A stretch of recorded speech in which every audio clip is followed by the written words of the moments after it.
Hello everyone. तर मी आहे निकिता बीडकर, म्हणजेच आपल्या बीडची पोरगी. तर मी मस्त नटून थटून चालले आहे आपल्या टेलर काकांना भेटायला. मस्त फसा फसा सेंट मारला, फुकटचा नाही आहे, फसा फसा मारला म्हणजे फुकटचा सण विकतचा आहे. तर तसंच अथांग असं अंतर आणि 4 एकर वावरा एवढ्याला 3 रूमा पार करत करत गळ्यातला गमजा घेत घेत आम्ही निघालो आहे आमच्या वाटाला. तर तसंच अंधाऱ्या खोलीतनं बाहेर प्रकाशात आल्यावर पाहिलं, मस्त पावडर क्रीम सेट तर आहे ना. जर अंतरच 4 एकर वावरा एवढा आहे म्हणल्यावर उंचीला तर बुर्ज खलिफाच असणार. तसंच आम्ही आमची 3 ते 4 मजली बुर्ज खलिफा पार करत करत एवढ्या मोठ्या चप्पलच्या स्टँडपाशी येते.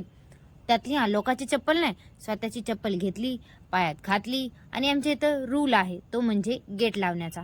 गेट लावलं आणि आम्ही परत आमच्या वाटाला निघलो. आणि किती जरी वाटायला लागलं तरी तोंड काय गप्प बसते होय, नाही, त्याचं पटर पटर चालूच होतं.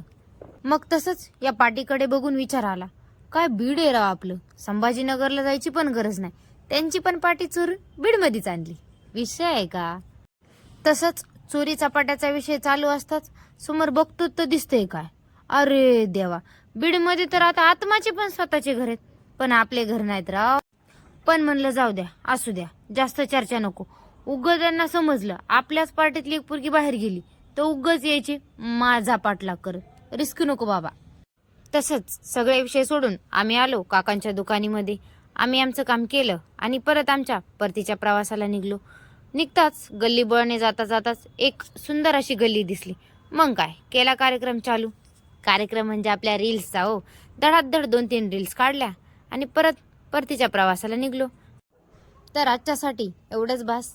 माझा फर्स्ट मिनी ब्लॉग कसा वाटला कमेंटमध्ये नक्की सांगा. Thank you for more.